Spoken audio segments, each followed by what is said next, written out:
Hey, I'm Lauren. And I'm Matt. And this is Publish and Prosper, where publishing, technology, and marketing collide.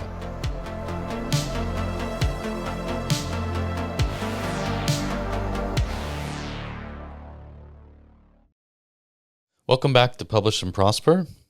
Today we're going to be talking about a number of things. We are going to revisit our 2026 non-projections. No, non-predictions. Non-predictions. That was the word I was not allowed to use. Oh, yeah, we weren't using the word prediction. Right. We were projecting. Mm-hmm. Manifesting, if you were. Speculating, maybe, but manifesting is a little more proactive, so I like that. Yeah, because we wanted all these things to happen. Yeah. So in a way, it was manifesting. Yeah. We just weren't predicting. Right. Right. Right. Because, we don't have a crystal ball. Unfortunately, not yet. What an opportunity, though, to have Madame Leota sitting here. We blew it. You blew it. You know, we made the same joke in the Oh, did we? See, there you go. We're on a roll. Wow. Yeah. Should we start over? No. Okay. I love it, actually. No, I do either one of us have, other than the Funko Pop, the little Funko Pop of Madame Leota. I You have have an actual, yeah. Oh, that's cool. Yep, I could bring it in. Okay. For next time. We Great. do a projection. So December of 2026. There you go. Great. Looking forward to it. We will have Madame Leota on the table with us. Perfect. No more missed opportunities. Never again. But no, this one is, as Matt was saying, in December of last year, 2025. the last episode of 2025, which was also episode number 100. You may remember the confetti. Yeah, I finally got it. After 100 episodes. You finally got your confetti. I mean, could have done it at 50. We could have done it at 50. We could have done it on the actual anniversary of the podcast. We could have done it on my birthday. We did do it on your birthday. Oh, you did? Yeah, because the day we filmed the day we filmed episode number 100 with the confetti was your birthday. Oh, yeah. So you got a 2-for-1 with that confetti. Good stuff. Yep.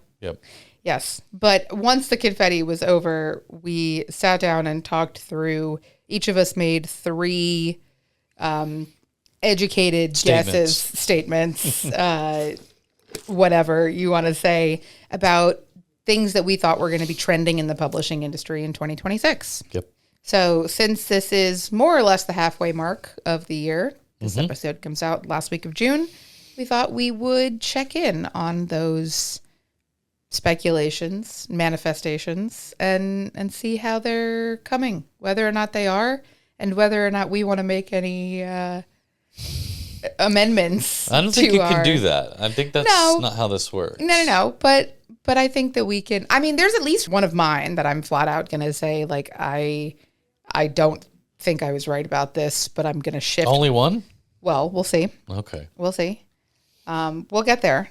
But yeah, I think it's important for us to be able to say I wasn't 100% right about this, and then offer some alternatives instead. Offer. I don't know what the word I was looking for. Several of the significant industry events have already happened where we've been able to, get outside of our ecosystem per se and see, a lot of other publishers and publishing adjacent businesses and how they're doing, what things look like for them. So we're not just looking at daily ISBN reports and Publishers Weekly articles, but London Book Fair's happened already. A couple other things, including the latest was US Book Show just a couple of weeks ago. So we've definitely had, a pretty solid 6 months worth of experience and data, and just, being in the market and watching what's going on to really take a look at these and see and try to, calculate, were these correct? Were we way off? Yeah, so that'll be fun. Yeah. My first one was I said that I felt like publishers, especially the big 5, but even more so, medium-sized publishing houses, that they would begin to really embrace POD as a competitive advantage if they had not already been. You want to watch a clip? If we have to, yeah, let's watch a clip. Let's do it. So my first one is that print on demand will switch from being a cost center into a competitive advantage for forward-thinking publishers. And what I mean by that is, yes, there are a lot of publishers that are using print on demand now as part of their supply chain, as part of their distribution chain, as a way to fulfill certain products or test certain things. And I think those are the ones that are going to continue leaning into print on demand into 2026 for a lot of reasons.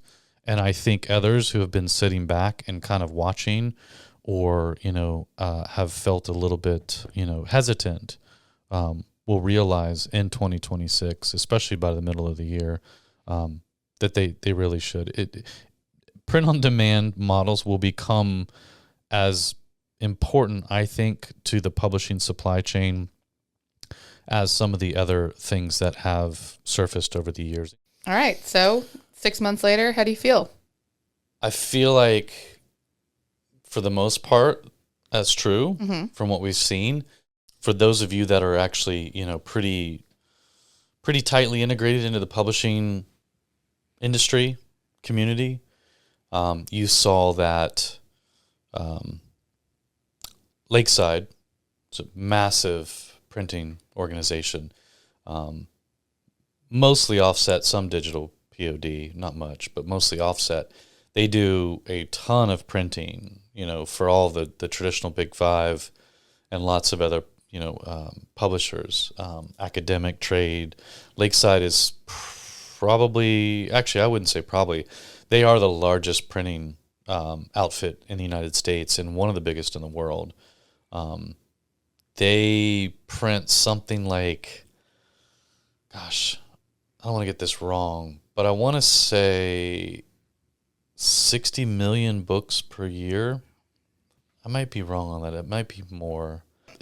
For some reason, I have a number 400 million in my head, but they've printed at least 60 million books per year, if not more. They were the ones who acquired Baker and Taylor Publishing Services. Oh, which came with that whole print-on-demand facility that Baker and Taylor owned in Ohio. So, when you're seeing acquisitions like this happen, now Lakeside's not a publisher, although arguably they do have their own publishing and print called Dover, and they do a bunch of publishing too. But they are, again, one of the largest printers in the world, and all of the top five use them, as well as a ton of small to medium-sized publishing companies. So they are very central to the publishing industry for print specifically. And for them to go and acquire somebody like Baker and Taylor Publishing Services that everybody knows was struggling, specifically they wanted that POD operation that Baker and Taylor had in Ohio. And we're seeing other things happen like that. Right, other acquisitions are happening right now that involve print-on-demand technology or things. We have seen where, some other publishers are instituting some direct sales activities that include, obviously, print-on-demand associated with them. So I think that one is correct. I think it's, definitely accelerating. We'll see how the rest of the year plays out, especially going into the holidays. But I think we've seen some pretty strong signals that, yes, that one is true. I think that the Lakeside acquisition especially is a really big indicator. Paul and I were just talking about this in the episode that we did a couple weeks ago. We were talking about how Amazon or Audible and Spotify are investing in solutions to be able to jump back and forth between print, ebook, and audiobook seamlessly. They would not invest that kind of time and money into doing that if they didn't think there was value in it. And I think this is kind of that same thing where Lakeside, who is absolutely already massive, would not be investing in a print-on-demand facility or solution or in any way like that if they didn't see a very good reason to do so. Yeah. I don't really care about the other formats, but you're right. I know. That's why you didn't do that episode. It's okay. What was your first one? So my first one was that a lot more authors are going to be looking at hybrid solutions or different ways that they can kind of blend both their existing traditional publishing contracts or plans or whatever with direct sales and self-publishing solutions so that they can kind of reclaim ownership. Maybe we should just let me do it. Yeah, let's hear what you say. In 2026, authors are going to be investing more into building their own brands, not just relying on traditional publishers or existing contracts or whatever it is. That authors are going to start approaching their author brand as a business. They're going to treat it as a business, and they are either going to be turning to print on demand direct sales solutions, or they are going to be blending those into their existing traditional publishing contracts and practices. Okay. What do you think? I don't think I'm wrong. I think that we are still seeing that. I think it's largely still anecdotal evidence. I don't have any like direct data to prove that. But I do think that we are seeing more and more both authors and publishers understanding the value of approaching their publishing plans as a hybrid solution. And we see that at these kind of conferences and events that we go to. So I know that at IBPA, the IBPA Publishing University event that they did about a month ago, they absolutely had sessions there that were talking about how authors can retain control and ownership over their brand while still traditionally publishing. Yep. And also at US Book Show, that was a topic of conversation that people were talking about, how we're seeing more instances of kind of this blended approach. And I think, there have been some other contracts announced over the last couple of months. I know there's been a few that I've seen in Publishers Weekly recently. So there are signals that this is still happening and to a degree, happening a little more than it was last year. So I agree. I think you're on track with this one. And again, anecdotally, we are hearing a lot of this as well. So I think part of it too is that we often don't get any real concrete evidence of these things until they're well underway and contracts have been signed and everybody's ready to put out the press release and all the marketing behind it. And so, we sometimes lag behind the actual activity itself, which is why the anecdotal sometimes comes into play, because we'll be at an event and you'll hear the talk faster than you'll actually see the public sort of display of what happened. So, yeah, I think you're right. Yeah, because I think there are a lot of instances where this stuff is kind of under the radar. You wouldn't really know. For good reason initially, Yes. Yeah. They're not all going to be like Daggermouth, where it's like a massive blow up 2 weeks after the book is published. The publishers have picked it up for a traditional publishing contract. Yeah. There are oftentimes some of these sleeper things like Dungeon Crawler Carl, who I don't actually know who the original publisher of that was. I'm reading the first one finally, but I don't remember who the publisher is. But those have been out for a while. Right. And they've only just recently had this kind of like massive blow up. Yeah. And so I think we're still very much on track for that one. All right. The second of my three was I said that I feel like AI will be, by the end of the year, integrated into most publishing chains, like a very large portion of it. And I think specifically, I said maybe 80% of the books that we'll be touching. Yeah, do you want to see specifically what you said? I don't know if I want to watch myself saying this one or not, because I don't know if I'm ready to. All right, yeah, let's just go ahead. Do it. I think AI will be integrated into most publishing chains by the middle of 2026. I don't care if it's traditional publishing, self-publishing, hybrid publishing.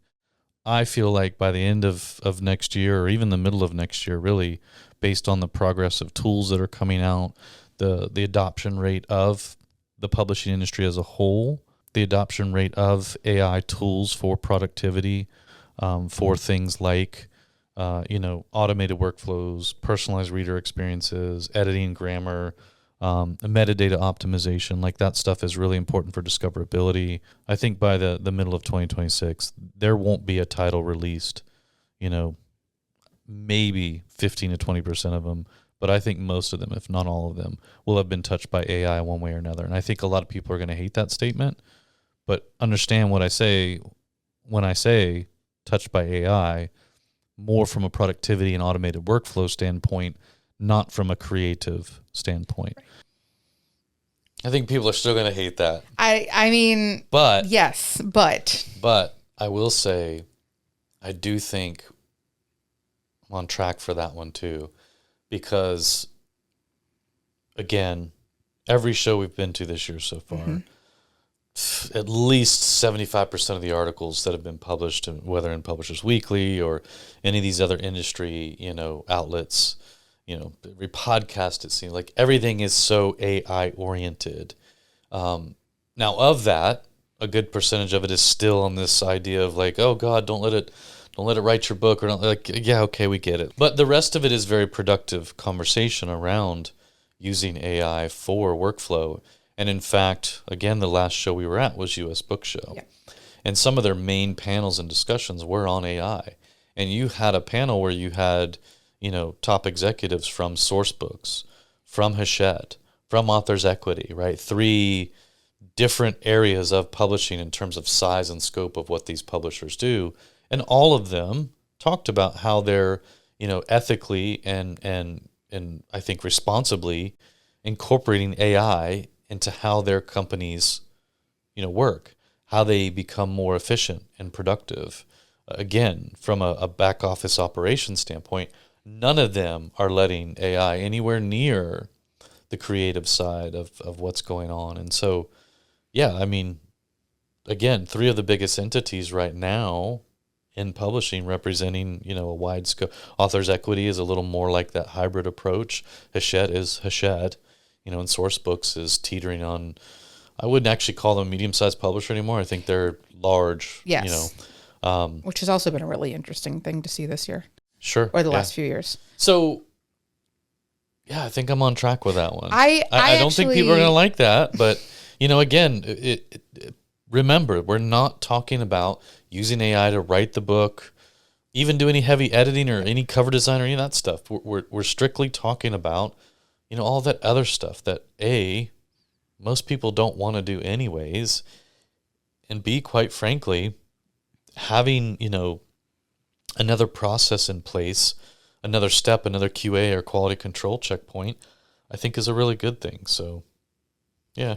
I think that, spoiler alert, I think that's probably the most accurate of all of the projections that are included in this or in that original episode. I think that's probably the one that either one of us was the most on the money with, maybe excluding the percentage that you gave of 80%. Well, there's no way because there was just no way for us to know that, right? I mean, yeah.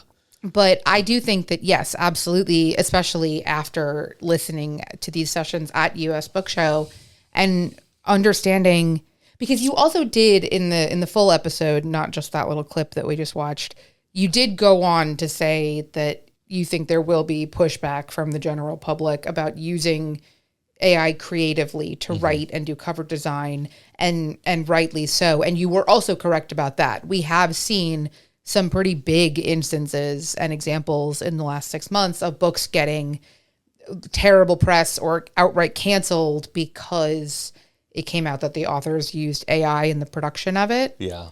But that aside, the publishing industry is absolutely for sure using AI in their production workflow, just not the production that is writing and creating cover design and doing that kind of creative human work.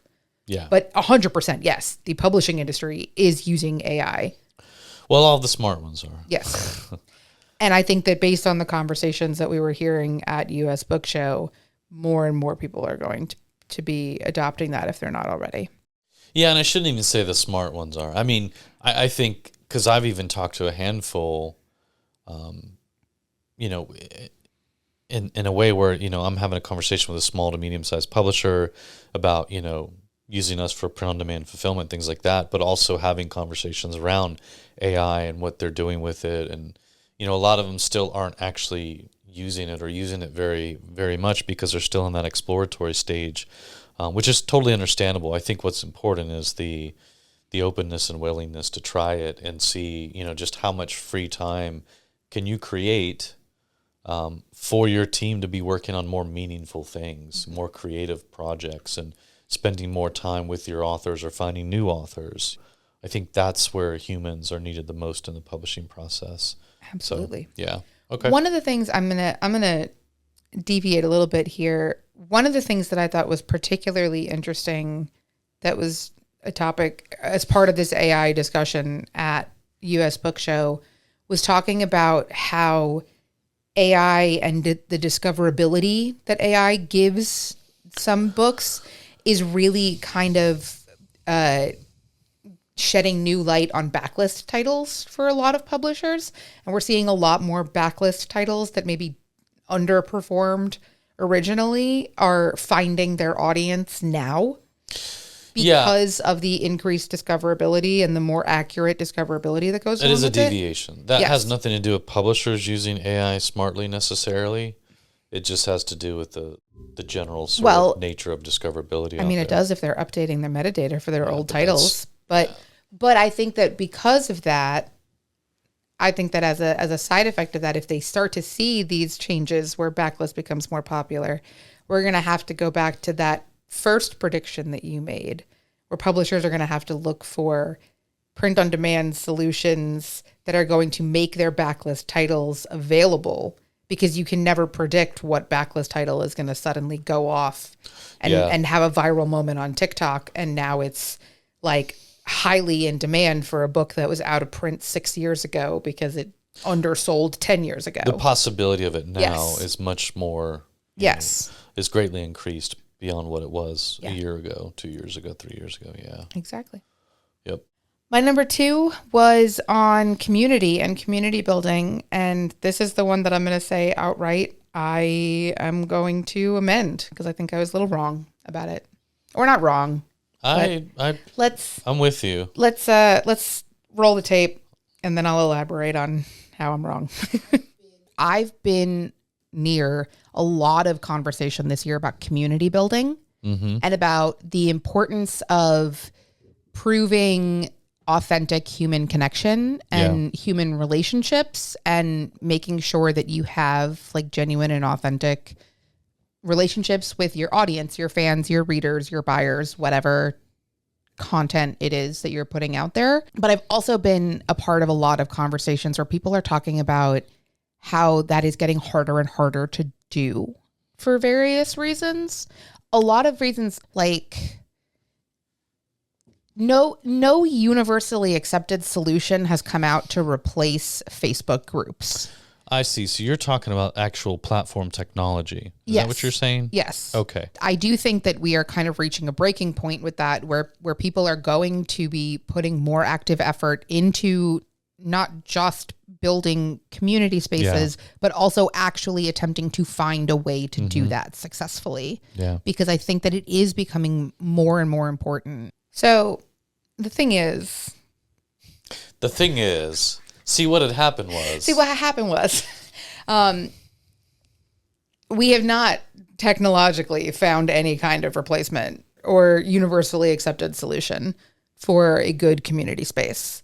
There has been no front runner has come out in the last 6 months or even rumored to be coming that is a good solution for platform built community spaces.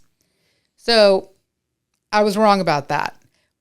But I was not wrong about the importance of community building. Well, so hold on, I'm going to jump in. Go ahead. I do think you were off regarding the technology itself. Yes. Or lack of platforms or emergence of another platform besides, the one that Mark Zuckerberg owns. But there's a lot of definitions of community. So you were talking literally about, physical digital spaces, Discord, Facebook, these other places where, circle communities, all those things. But community itself, and the other definition of it, authors establishing communities around their work or things like that, I think we're still seeing evidence of that growing.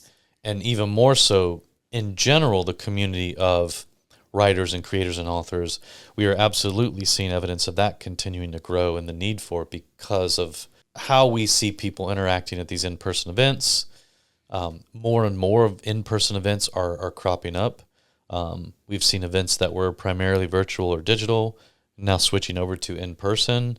That alone is a pretty good sign that people are wanting more opportunities for community, however you define that. But so I think there was, on the technology side of it, the platform side, yeah. And who knows if that'll be a priority for anybody going forward. But the other side of it, the other definition of community, the audience building portion of it, the audience interaction portion of that, I think you are right to say, like, this is going to get more and more important. And we're definitely seeing that. Yes, I absolutely still stand by that part. And I think I was absolutely on the money there with that. I do for sure think that we are continuing to see the importance of community building and the importance of kind of providing and proving that relationship between creator and consumer, for sure, 100%. And I think that what we're actually seeing, or what I'm noticing at least more and more of this year, is the way that people are doing that in ways that might not necessarily be considered community off the bat.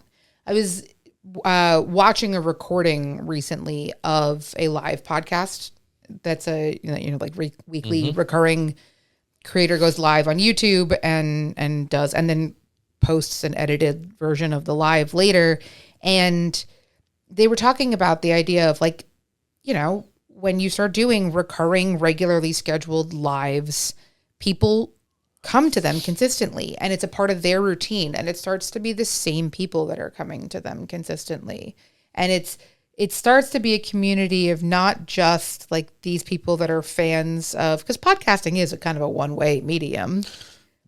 Traditional. Yes. Yeah. But when you're doing it live and you've got the chat feature turned on and people are talking not just directly to the podcasters, but also to each other, and you start to recognize each other and you start to say, oh, this person is has never missed a Thursday evening live. They are always here. I know who this person is just by their username, and like we'll engage with them in the comment section kind of thing. And that's community too. Maybe not in the same way that a Facebook page is, but it is. Yeah, you don't need to justify it or qualify it. It absolutely is. Again, in fact, if anything comes out of this discussion, I think the statement would be the term community is the most widely used, improperly used, ambiguous, yet universally embraced term right now. Period. Yeah, full stop. Because, again, you started by talking about community as more of like, we needed a better platform, in terms of technology, like actual physical or digital space to, like Facebook groups out, like, and have been forever. Discord is getting tired. Like, people are fleeing from Discord. Circle is great to a degree, but again, there's a cost involved. There's a learning curve on how to set up a circle community, blah, blah, blah, blah, blah. Like, there is no universal thing. Facebook groups became that by default, back in the day, because it was kind of the only real thing that existed at scale. But I think inadvertently, the conversation really went beyond that, and definitely now. And so again, this concept, this term community, I think is, it's almost too hard to try and define it in such a way where you can really pinpoint. I think community is all of those things. Yes. Yeah. And so whether it's, commenting with people you've come to kind of know through a weekly, live podcast that you watch every week, or it's going to an in-person event and doing a meetup with a bunch of, people that you've met online who are also fans of your favorite author, or, it's a bunch of authors that meet up. Like, community is all of these things. And I think it's too hard to make any predictions about community, really, other than it's just going to keep getting more and more important. Yes, which we see and we continue to see, and I don't think that's going to change anytime soon. Yeah. So, anyways. Yeah. No. So, I'm not going to say eat crow on that, because I didn't. Oh. I wasn't wrong for bad reasons. I think maybe that the technology is becoming less important to people. People are instead of us trying to find one universal new platform that we're all going to use for it, we're all just going to find our own ways that work for us as creators and our audience. as consumers and find ways to build community together, whatever that may be and however that may look for your particular brand or niche or whatever. Mm-hmm. So you had one more. What is your third speculation? This one I think was a little more obvious. I don't know that I would call this a speculation or prediction or whatever that might be. Had to be said anyway. But, once the motion was set, I think it was only a matter of time before acceleration happened. And so my third one was that adoption from authors and publishers for direct sales channel activity would increase. Again, I think that was somewhat obvious if you're in the industry or watching what's going on, but for others, not so obvious. And then the percentage or the degree, the speed at which the increase happened, I felt like would be quick. We have internal data to show us that, direct sales options are growing faster than ever. Our signups, for Lulu Direct and using our Shopify plugins or our API, they continue to grow double digits month over month, year over year. Most of our highest producing revenue segments are all selling direct.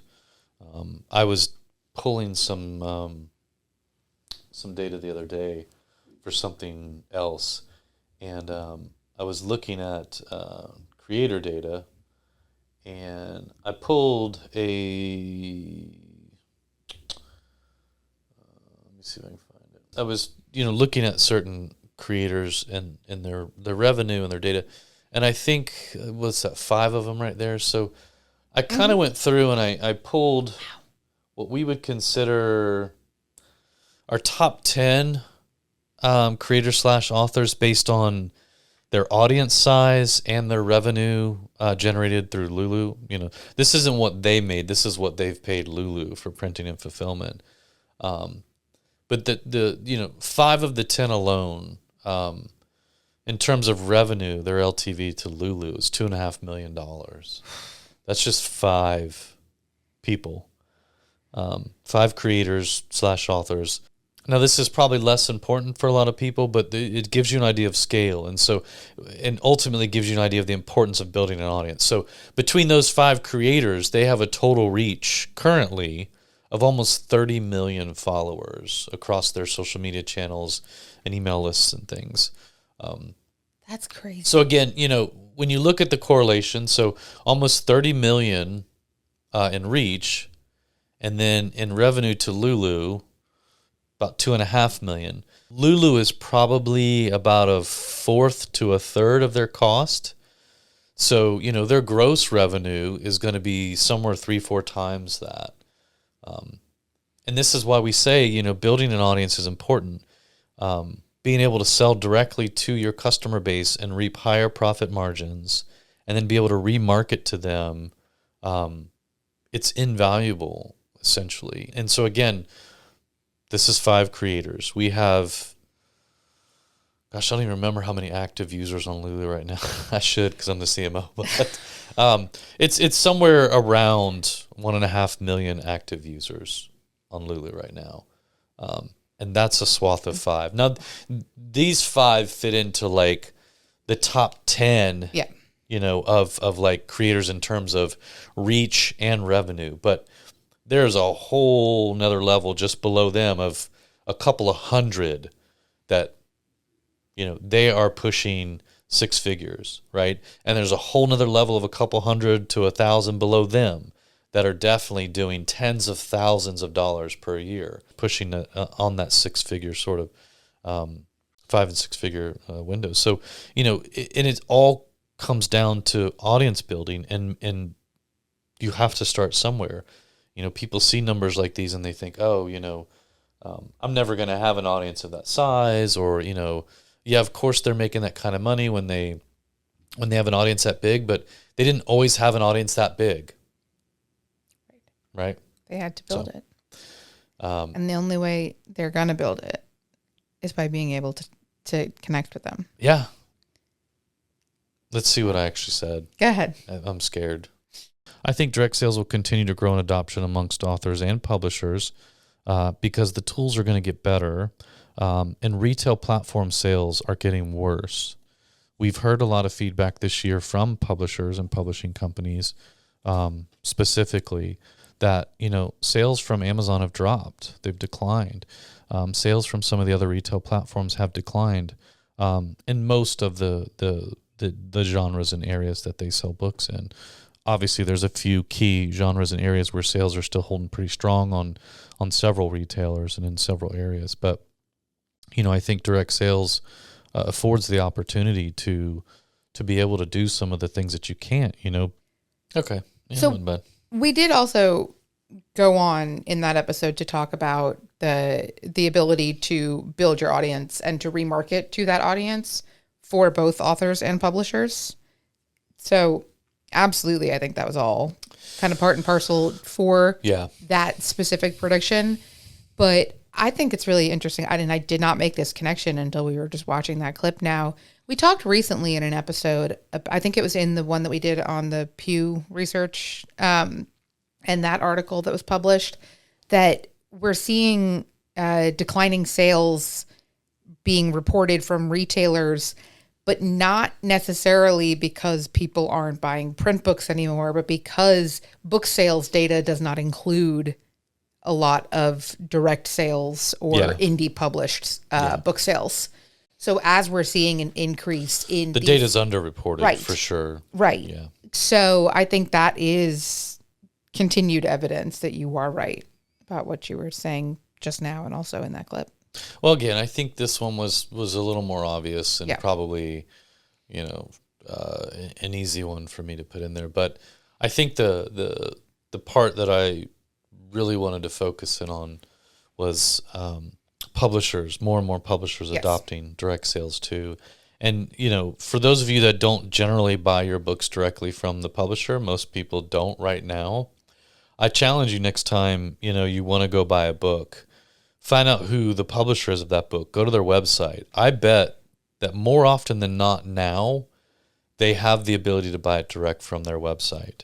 A lot of them started experimenting with direct sales with some of their backlist and even some of their front list that was getting to the end of its life cycle there as front list. But yeah, I'm always surprised at how many, if I go to a publisher's website and look, do they have a direct sales option?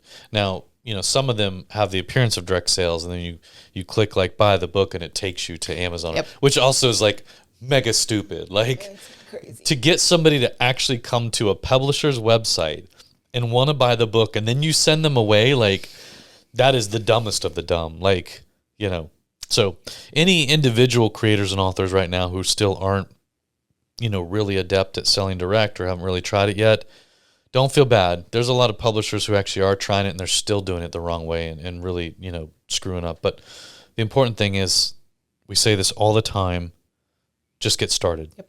Like, it doesn't matter if you have 0, people on your email list right now because you don't have an email list, or you've just started it and you've only got 0 or 5, it doesn't matter. Like, you have to get started. Get started. And I think that because one of the other things that you said in there was about the technology and how the technology is improving and will continue to improve to be able to make direct sales more accessible to a lot of authors and publishers.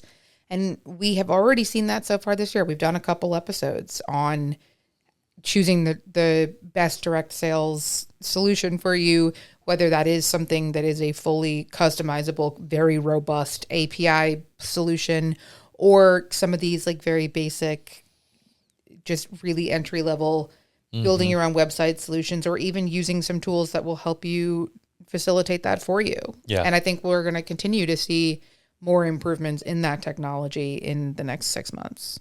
So I think it's going to be easier than ever for people. There's really going to be, as we have said many times and we'll say again, you are running out of excuses if you are not already selling direct. Oh yeah, the excuses are gone. Yes. Yeah. Which brings us to your number 3. Which I, again, can only anecdotally...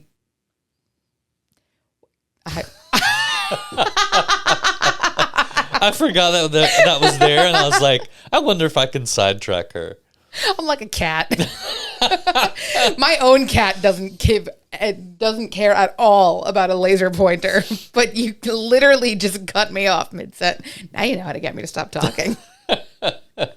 Not for long, I'm sure. No, definitely not. So my third and final prediction at the end of last year was that I think we are going to see an uptick in people that are using print on demand as a way to monetize their content. Some casual content creators that are really going to Well, books become less. specifically. Well, yes. Yeah, Let's just see exactly what I said. that's probably a good idea. Yeah. I think that we are going to see an uptick in people that are using print on demand as a way to monetize their content next year. I think that there are going to be a variety of different motivating factors that are going to have casual creators, hobbyists, etc., start actually monetizing, creating some kind of small business, content, entrepreneur business, brand, whatever, in general, but also specifically using books. Uptick is probably an understatement. Yeah. Yeah, but I think you're right. I think if we let's say 6 months from now, we talk about the trend of POD for new users coming into the ecosystem. Yeah, I bet it's more than an uptick. Yeah. Stand by it. I do think that we are seeing absolutely, whether by demand or need or just interest, I think we're seeing more and more people kind of dipping into that space and testing the waters and seeing, A, can I actually make money off of this content that I've been creating? And B, can I do so using print on demand books? Yeah, I mean, we can use our own data if we Yep. want to kind of validate that statement. Our data, internally this year alone, we've had a lot of creators come into our ecosystem who you wouldn't consider traditional authors. These are people who have built up, a YouTube channel or a TikTok channel or, one of the usual paths to market. And they're doing, non-literary content. It's cooking and nutrition and wellness. It's travel. It's fashion and beauty and all these other things that you don't always necessarily align with books per se. But again, because of the acceleration of how well print on demand has been able to service these markets, these types of creators and what they're doing, and the tools that exist now to make it pretty easy to convert that content into book format. We internally have seen, leading up to this year, of course, but even this year alone, a huge spike or surge in these types of creators, specifically in the areas around food and nutrition. So a lot of cookbooks, wellness books, personalized sort of dietary planners and health journey workbooks and travel guides and all of these things that again, these are creators who are bringing this content over to Lulu as another form of monetization, so they're not relying solely on AdSense or kickbacks on YouTube or chasing brand sponsor deals or influencer deals, or it's a pretty good source of passive and sometimes active revenue. The stats I gave you earlier on those 5 creators, I think 4 of the 5 were just straight up, regular types of content creators that were not considered authors. It was, cooking or food and nutrition or travel or, and again, posting massive numbers. So yeah, I think you're 100% right. And I think as those avenues for creators to expand their businesses continue to broaden and grow, POD and books are coming along with it. And I, you look at people like Justin Moore and some of the others who are not only monetizing their content away with books, but they're also using, like you said earlier, books as a way to open doors to new opportunities with larger, potential clients and securing bigger brand deals and things because they literally wrote the book on the subject or Yeah, I think you were definitely hitting the nail right on the head with that one. Well, and I think it's funny that you just said Justin, because I was going to say I think that actually Sponsor Games was a really good kind of microcosmic example of this, because that was a room full of 50 odd, Yeah. more or less, people that were content creators, entrepreneurs, that very few of them would be what you would consider traditional authors or something, or somebody that would gravitate towards a book as a product for them. But almost every single person in that room had some kind of idea for a way that they could use a book as a part of their brand. And we've seen some of them come to life already. Some of them that are like really thinking about different ways to do that. And the same with Momentum last year too. Yeah. There have been a handful of people since Momentum last October that have published books, that none of them are content creators that are traditional book creators, but they've turned that content into a book in some way or another. And I think we're seeing a lot more of that, and we're going to keep seeing more and more. All right, let's wrap this up with a few fun statements we made, Well, predictions, if you will. fun is a word for it, because we made some ambitious predictions for ourselves that we're going to do a mid-year check and see how we're doing on these. So my first one was, I thought that Matt was going to publish another book in 2026. I'm halfway there. I was going to say I don't think I'm wrong, because there's still 6 months left in the year. Yeah. So I still stand by that one. I think you got another book coming out this year. I do. I said that 2026 was going to be a busier year for me than 2025, and unfortunately I was correct about that. You were, which was your excuse for why you weren't going to publish a book this year. So. It was my excuse. But I think both can be true. Well, you end up with a lot of time in hotel rooms at night, and you just start working on things. Yep. Well, I also... Which brings us to... Yeah. Dun, dun, dun. I said I was going to finish my Epcot passport and publish my book this year, which I have made progress on. I have made more progress on it now than it hasn't been untouched since the time this episode came out. It's not done yet, but I have made progress on it. I think So it's time time for us to start a GoFundMe for your book, because it's hanging on by life support, by a thread. I think the GoFundMe that we need to start is give Lauren a 2-week vacation so that she can do nothing. That's not a GoFundMe. Your book is on life support. It's dying. Yep. Okay. It needs GoFundMe money. All right. Well, I'm working on it. My Goodness. Ask me again in a month. Okay. I made a terrible statement prediction. Not terrible. It's terrible that it hasn't come true. Right. But I said I would go to Disney parks at least 4 to 5 times in 2026. And how many times have you been so far this year? Once. So I'm way behind. And no trips on the horizon. So yeah, I failed that one miserably. I mean, if it makes you feel better, I agreed with you on that one. And I also have only been once so far this year, which is a very low. It's worse for you because you're supposed to be tracking know. the value of your annual pass. Which I will say that I did for the one trip that I did. So I did say that I was going to track the value of my annual pass and whether or not it was worth it. And I did do that for that one trip. And I do have 2 more trips booked already for this year. So I will be using it again, but definitely less frequent than in years past. Yeah.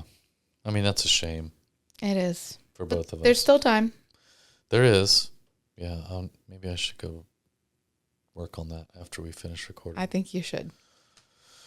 You had an interesting one that you noted here that I don't actually recall you talking about this briefly, but you said you think we're going to hit some really cool milestone in 2026.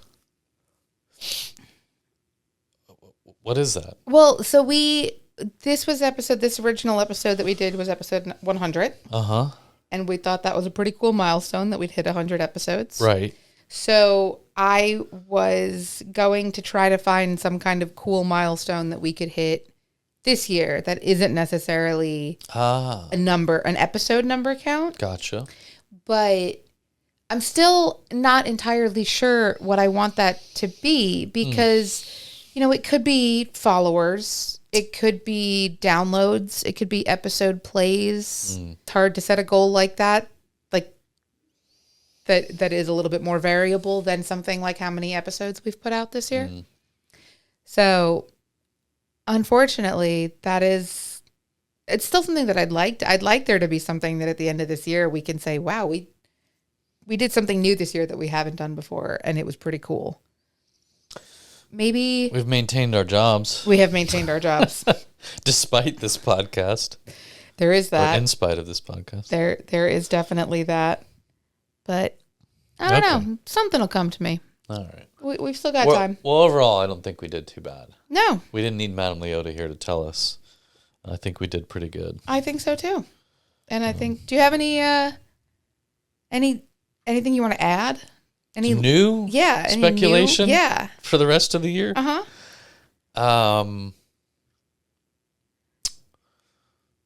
Yes. Okay. But it's cheating because I already know there will be a much easier direct sales solution coming to market soon where you don't even have to worry about taxes and shipping mapping and all that stuff.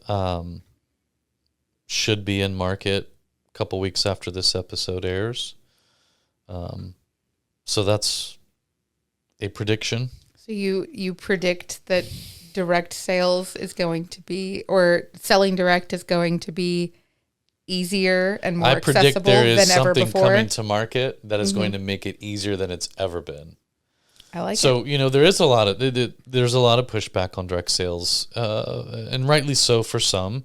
It can be complicated sometimes to figure out the taxes, and sometimes the shipping mapping is not so obvious, and if you don't pay the extra, to Shopify for, live shipping rates, things like that, it can be a little complicated. And so, we talk about it every day like it's easy, and to us it is, and for a lot of people it isn't, but for others it's not. So there will be something coming to market from Lulu in July that will make it way easier to sell directly to your readers from pretty much anywhere.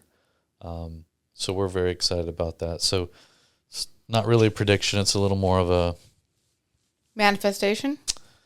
Yep, a little more of a sneak peek, I would say. Yeah. All right. Well, I can't wait Inside to see market that. information. Ooh. Yeah. Can't wait to see that prophecy otherwise, come true. No real predictions for the rest of the year. I'm going to stick with what I have so far.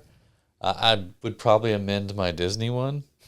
So I've gone once this year. I'm going to say I'll go at least once more this year. I'm going to fall shy of the 4 to 5 times that I predicted. Never say never. So I'm amending that one. Never say never.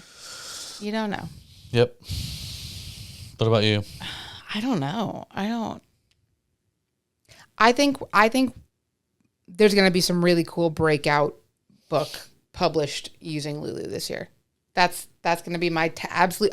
I think someone's going to have some really cool, like a creator like Justin or someone like that. Like someone's going to come out of the blue with a really cool project or a really cool brand or a really cool something in the next 6 months that we're going to see yet another way that somebody has come up with an out-of-box, very cool, unique way to use Lulu and print on demand as a way to grow their brand. And I love when that happens. So I'm excited for that to come true. All right. That's a good way to end it. I think so too. And if somebody listening wants to be that person, please go ahead and do it. No time like right now, seize the day. Yeah, I mean, a really cool breakout book could be something like an Epcot Passport, or something that really made Disney a little more fun beyond how fun Disney can be. But yeah, we'll leave that one open. Maybe someday will. Yeah.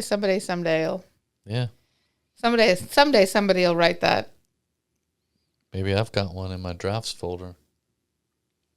Just kidding. No, you don't. Yeah, I don't.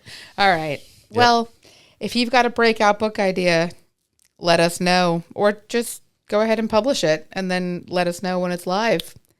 And you can do that by emailing us at podcast@lulu.com. You can leave comments on YouTube, on Spotify, on any of Lulu's social media accounts, reviews on Apple Podcasts and Spotify, and you can tune in next week for another new episode. You know what? What? We are still sitting at like the same number of reviews. I know. On Spotify and Apple. So I don't even care. I'm going to go ahead and anybody who gives us a review on Spotify or Apple and emails us a screenshot of it, I will personally pack up a Lulu swag pack and mail it to you. All right. Yeah. Let's do it. Yep. Okay. Well, get on that. Do that. Email us at podcast@lulu.com. Yes. And let us know. And until then, we'll be back next week. Yep. Thank you. Thanks for listening. Later. Publish and Prosper is brought to you by Lulu.com. To learn more, visit publishprosperpodcast.com. For more episodes like this one, be sure to like and subscribe on Apple Podcasts, Spotify, YouTube, or wherever you get your podcasts. Thanks for tuning in.